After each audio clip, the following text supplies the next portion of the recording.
নমস্কার বন্ধুগণ, সুপ্রভাত।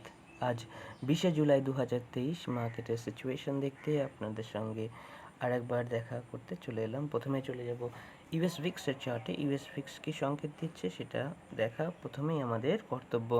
তো ইউএস ভিক্সে যা সংকেত পাচ্ছি, মার্কেট রেঞ্জ বাউন্ড, অর্থাৎ ইকুইটি মার্কেটে সেই রকম কোনো প্রেশার আসার এখনও সিচুয়েশন ক্রিয়েট হয়নি।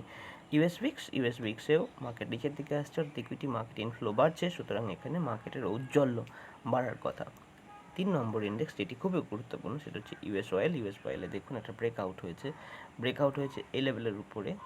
লেভেলটি হলো 7479। এর উপরে মার্কেট ক্লোজ করার পরে মার্কেট একবার ওই লেভেলে আরেকবার ফিরে আসে, সেখানে আরেকবার সাপোর্ট নেয়। এবার এরপরে যদি উপরে চলা আবার শুরু হয়ে যায়, আপনারা জানেন এর কারণ তো সবাই জানেন যে এটি একটি অয়েল মার্কেটিং কোম্পানি এবং অয়েল মার্কেটিং কান্ট্রিজ দের একটা ইচ্ছা যে তারা প্রাইসকে কন্ট্রোল করতে পারুক। তো এই উদ্দেশ্যে মার্কেটে উপরে ডিমান্ড বেড়ে যাচ্ছে, সুতরাং ক্রুড অয়েলের চার্টে একটা বুলিশনেস যেটি ইকুইটি মার্কেটের জন্য ডেট্রিমেন্টাল, অর্থাৎ বেশ প্রেশার ক্রিয়েট করার মতন অবস্থা। ইউএস 100 মানে ন্যাসড্যাকের চার্টে দেখতে পাচ্ছি উপরের লেভেলে কিন্তু কনসলিডেশন শুরু হয়ে গেছে। মার্কেট বুলিশনেসটাকে এটা অ্যাবসর্ব করবে, এটাই স্বাভাবিক। S&P 500 এখানে কিন্তু বুলিশনেস এখনও বর্তমান রয়েছে। FTSE মানে ইউকের মার্কেটে এখানেও দুর্দান্ত বুলিশনেস চলছে। ডাও জোন্স ইন্ডাস্ট্রিয়ালে দেখতে পাচ্ছি এখানেও বুলিশনেস। সুতরাং গোটা বিশ্ববাজারে যদি বুলিশনেস থাকে, ভারতে আমরা বেয়ারিশ কী করে থাকবো বলুন। ইন্ডিয়া ভিক্স এই 10-এর লেভেল থেকে 9.8-এর লেভেল পর্যন্ত নেমে এসেছিলো, তারপর 10-এর লেভেল থেকে আবার 11.6 অর্থাৎ 16%-এর একটা ইনক্রিজ ইন্ডিয়া ভিক্সে দেখিয়েছে। 10-ইয়ার bonded range bound to bearish হয়ে গেছে, সুতরাং এটিও ভালো সংকেত।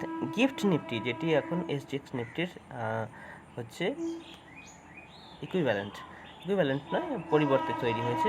গিফট নিফটিতে আমরা দেখতে পাচ্ছি যে গিফট নিফটি কিন্তু আজকে রেঞ্জ বাউন্ড একটু আজকে ওপেনিংটা ফ্ল্যাট হবে, সম্ভবত রেঞ্জ বাউন্ড থাকতে পারে, কারণ মার্কেটে সামান্য প্রেশার ক্রিয়েট হচ্ছে ইউএস থেকে। ইউএসের সব ইন্ডেক্স আমাদের বেশি গুরুত্বপূর্ণ নয়, আমাদের ন্যাসড্যাককে বেশি গুরুত্বপূর্ণ ইন্ডেক্স হিসেবে ধরতে হয়। সুতরাং ন্যাসড্যাকের চার্টে যেহেতু কনসলিডেশন, ইন্ডিয়ান মার্কেটে হয়তো কনসলিডেশনই আপনারা দেখতে পাবেন। ডলার ইন্ডেক্স নিচের দিকে একটা সাপোর্ট নিয়েছে, সাপোর্টের লেভেল হলো 99-এর উপরে মার্কেট সামান্য রাইজ দেখিয়েছে 1.69%-এর মতন, 0.7%। ইউএসডি আইএনআর সেই রকম কিন্তু পতন আসেনি, যেই পতন আমরা দেখতে পেলাম এই ডলার ইন্ডেক্সের রেপ্লিকা কিন্তু ইউএসডি আইএনআর হতে পারেনি। ইউরো ইউএসডি কিন্তু সুন্দরভাবে রেপ্লিকেট করেছে এবং দুর্দান্ত একটি আপ মুভ দেখিয়েছে। তারপরে 1.12 লেভেলে মার্কেট এখন কনসলিডেট করছে। বলটিক ড্রাই ইন্ডেক্সে পতন হয়েছে, অর্থাৎ ইকুইটি মার্কেটে প্রেশার হওয়ার সিচুয়েশন কিন্তু ক্রিয়েট হচ্ছে।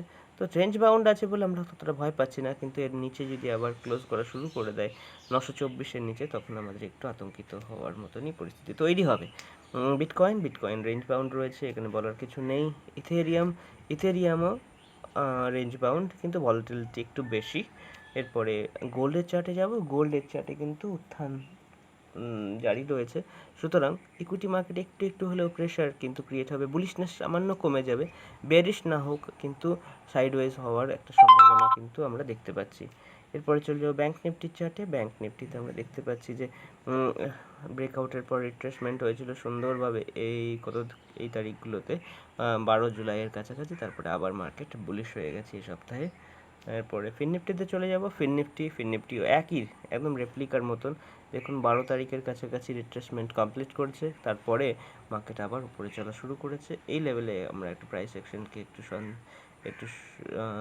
ভালো করে অবজার্ভ করবো।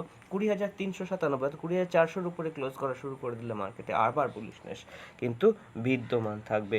এই বুলিশনেস যতক্ষণ না শেষ হচ্ছে, ততক্ষণ আপনাদের মনে হবে যে আমরা মিস করে গেছি, আমরা রিট্রেসমেন্টের অপেক্ষা করি, কিন্তু রিট্রেসমেন্ট এত কুইক হয়ে যাবে যে ধরার আগে বেরিয়ে যাবে।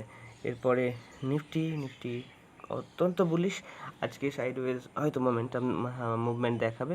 19,833 আমরা কিন্তু অ্যাকোমোডেশন জোন আমরা মোটামুটি এই লেভেলকে ধরতে পারি।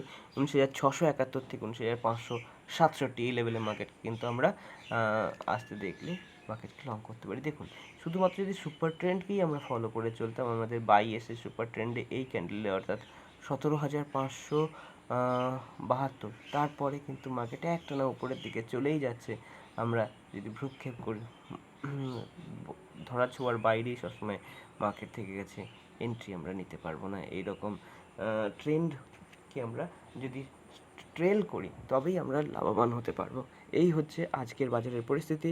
আপনারা সবাই সাবধানে ট্রেড করবেন, আর স্টপ লসগুলো যদি রাখেন ছোট রাখবেন। স্টপ লস ছোট হবে কখন? যখন আপনারা আপনাদের যে ট্রেড সেট আপ আছে সেই সেট আপের জন্য অপেক্ষা করবে।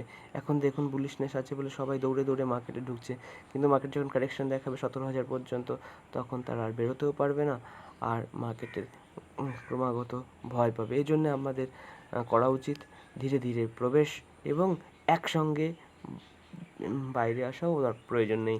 আস্তে আস্তে প্রফিট বুকিং করতে থাকলে আমরা অবশ্যই লাভবান হব। এই বলে আজকের মতন শেষ করছি। আপনারা আমাদের কাজ ভালো লাগলে লাইক করবেন ভিডিওটি, আর চ্যানেলটি সাবস্ক্রাইব বা পেজটিও লাইক করে দেবেন। আর দেখা হচ্ছে পরবর্তী সময়ে। সাবধানে ট্রেড করবেন। ধন্যবাদ।